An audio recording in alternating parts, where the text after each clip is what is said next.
Assalamualaikum warahmatullahi wabarakatuh. Hai, apa kabar kalian semua? Terutama kepada para penonton video kali ini. Saya mengharapkan untuk kehidupan yang sejahtera bagi kita semua. Sebelum saya melangkah lebih jauh, saya ingin memperkenalkan diri terlebih dahulu. Perkenalkan, nama saya Lesa Signi, dan di sini, di dalam video ini, saya akan membahas suatu kasus yang dimana nantinya suatu kasus tersebut akan dikaitkan dengan teori yang ada di dalam filsafat politik, yang dimana saya mengambil teori keadaan alamiah menurut Thomas Hobbes dan John Locke. Nah, sebelum saya menampilkan video kasus yang akan saya angkat di dalam video kali ini, saya akan menyampaikan terlebih dahulu terkait apa sih keadaan alamiah itu. Nah, keadaan alamiah di dalam bahasa Inggris disebut sebagai state of nature, yang dimana suatu konsep yang ada di dalam filsafat politik, terutamanya yang berhubungan dengan kontrak sosial, untuk menyebutkan keadaan masyarakat sebelum adanya pemerintahan ataupun negara. Nah, berhubung saya mengambil teori keadaan alamiah menurut Thomas Hobbes dan John Locke, di sini saya akan menyampaikan sedikit saja terkait siapa sih Thomas Hobbes dan John Locke itu. Nah, Thomas Hobbes dan John Locke merupakan kedua pemikir politik Inggris pada abad ke-17. Mereka menjadi saksi atas pergolakan politik mulai dari revolusi Puritan yang terjadi pada tahun 1648 dan revolusi kejayaan yang terjadi pada tahun 1688. Banyaknya korban perang dan penindasan membuat mereka berupaya untuk mencari alternatif solusi. Nah, nantinya pendapat-pendapat yang mereka keluarkan terkait keadaan alamiah itu sesuai dengan keadaan masyarakat yang terjadi pada masanya. Seperti di masanya Thomas Hobbes itu terbanyaknya korupsi ataupun koruptor. Sedangkan di John Locke itu keadaan masyarakatnya itu adem ayem, seperti itu. Oke, baik, di sini saya akan menampilkan video kasus yang saya ambil dan akan saya kaitkan dengan teori keadaan alamiah menurut Thomas Hobbes dan John Locke. Aksi pembegalan terhadap seorang penghuni indekos yang berada di Jalan Kebon Bawang 7 Tanjung Priok, Jakarta Utara terekam kamera CCTV dan viral di media sosial. Tak hanya menggasak telepon genggam, pelaku yang berjumlah 2 orang juga merenggut nyawa korban dengan sabetan senjata tajam di sekujur tubuhnya.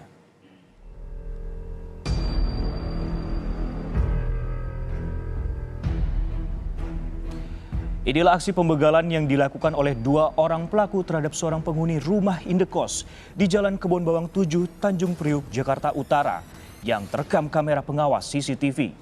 Tampak dalam video 2 pelaku yang mengendarai sepeda motor menghampiri korban yang tengah berada di depan rumah indekosnya seorang diri.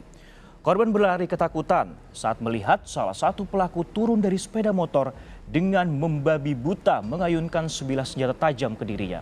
Naas, korban 2 kali terjatuh di jalan sekitar lokasi kejadian.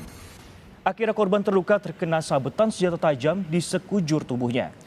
Melihat korban yang tidak berdaya, pelaku pun merampas telepon genggam korban dan kemudian kedua pelaku ini kabur dengan sepeda motornya.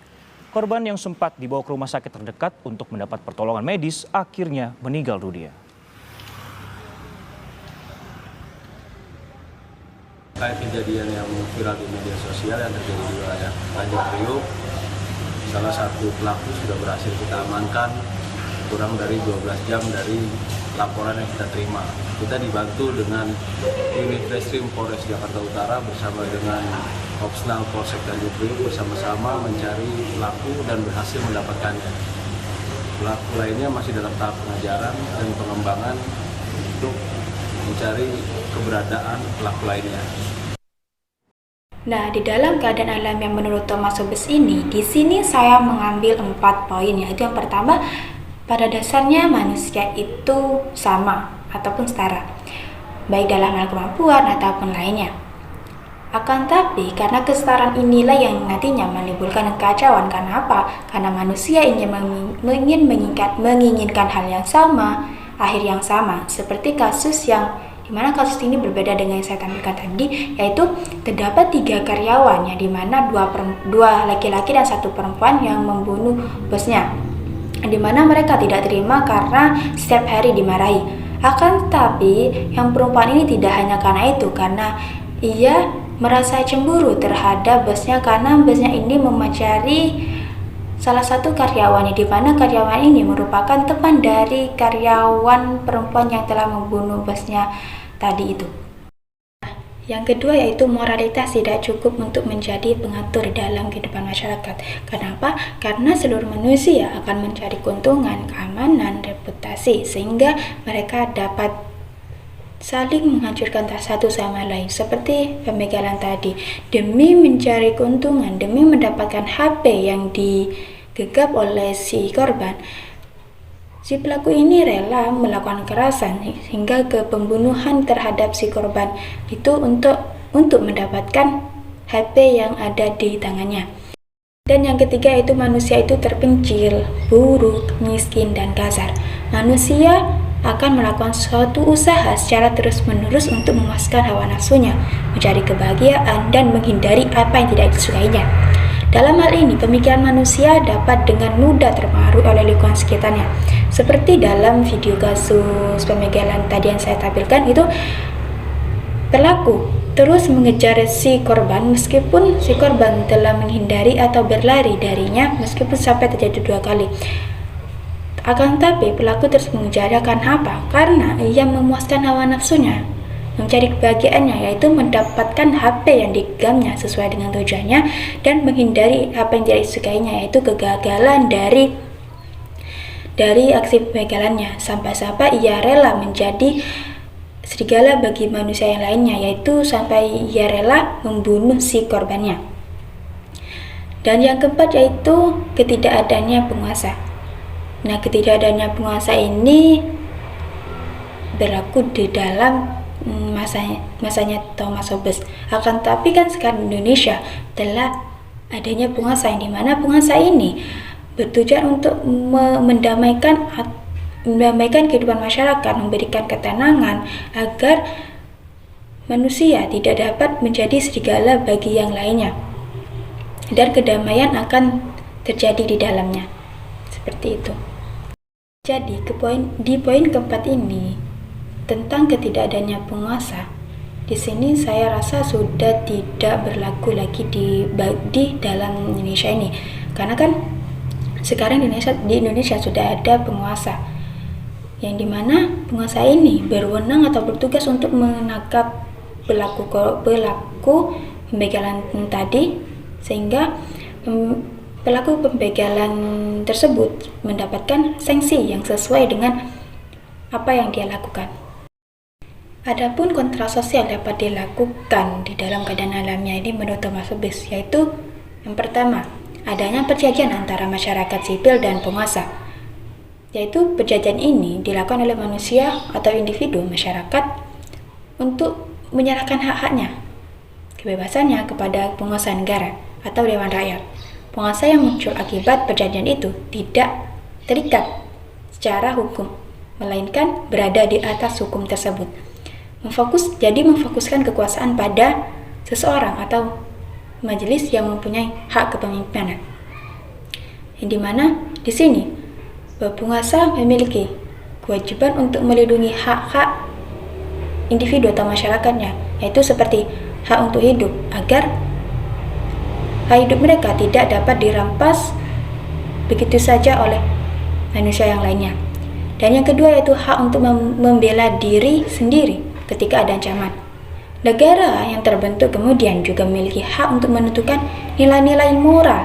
Nilai-nilai moral apakah yang nilai-nilai moral apakah dan seperti apakah yang dapat diterapkan di dalam kehidupan masyarakat untuk menentukan baik dan buruknya sebuah norma ataupun sistem nilai, sehingga istilah manusia menjadi serigala bagi manusia lainnya itu tidak terjadi lagi.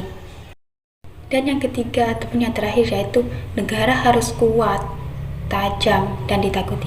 Untuk apa? Untuk dapat menciptakan perdamaian dalam kehidupan manusia dan menciptakan keadilan bagi kehidupan manusia. Dan selain itu, agar kasus-kasus pembegalan seperti tadi itu tidak terjadi lagi dan hak hidup seorang itu tidak hilang ataupun tidak dapat dirampas begitu saja. Jadi di sini penguasa itu harus memberikan sanksi yang kuat ataupun tajam kepada pelaku yang telah melakukan kesalahan. Dan alhamdulillahnya di sini penguasa telah melakukan tugasnya dalam kasus pembegalan tadi, yaitu di mana pelaku pembegalan tadi sudah ditangkap polisi dan mulai diproses untuk dijatuhkan sanksi apa yang pantas untuk mereka, seperti itu. Nah, adapun di sini keadaan alamiah menurut John Locke. Di sini saya mengambil tiga poinnya, itu yang pertama, manusia itu sama, yaitu dalam keadaan alamiah ini manusia itu memiliki kedudukan yang sama, yaitu damai, saling melindungi, penuh kebebasan, dan tidak memiliki rasa takut antar sama. Yang kedua yaitu moralitas cukup untuk mengatur kehidupan masyarakat. Adanya moral menurut Locke, keadaan alamiah memiliki hukum alam untuk mengatur hal tersebut, di mana hal itu mengatur untuk seluruh manusia, sehingga dan ini dapat membuat seluruh manusia menjadi setara dan independen, sehingga tidak ada lagi manusia yang saling menghakimi dalam persoalan hidup, kesehatan, kebebasan, maupun kepemilikan. Sedangkan yang ketiga itu masyarakat dapat hidup tanpa pemerintahan.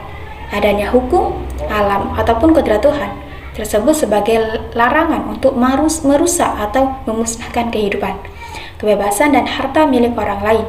Hukum kodrat tersebutlah yang membuat masyarakat menjauhi berbagai tindakan yang tidak sesuai dengan hukum kodrat. Adapun kontrak sosial menurut John Locke dalam keadaan alamiah ini, yaitu yang pertama, adanya kesepakatan antara individu dan rakyat, individu atau rakyat dengan negara. Akan tetapi di sini pemerintahan atau penguasa juga terikat di dalamnya ataupun kontrak tersebut, sehingga mereka ataupun pemerintahan tidak dapat berperilaku sewenang karena ada aturan yang membatasinya ataupun disebut dengan kontrak sosial. Yang kedua yaitu memiliki kebebasan secara alami selama tidak mengganggu keinginan ataupun otoritas orang lain. Dan yang ketiga yaitu kesetaraan alamiah, bebas untuk setuju ataupun tidak kepada pemerintahan. Karena di sini sudah berlaku hukum alamiah.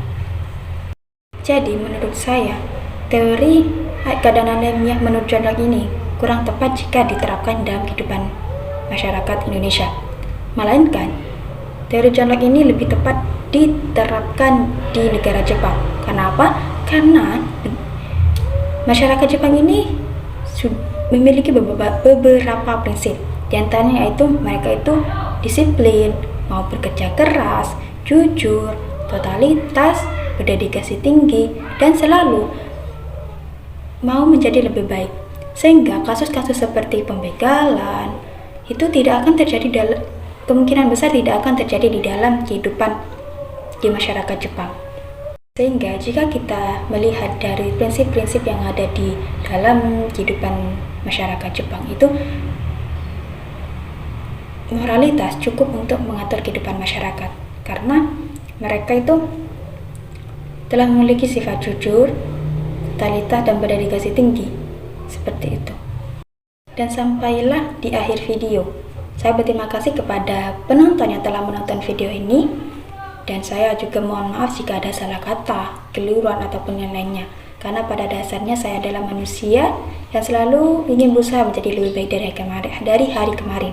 Terima kasih. Wassalamualaikum warahmatullahi wabarakatuh.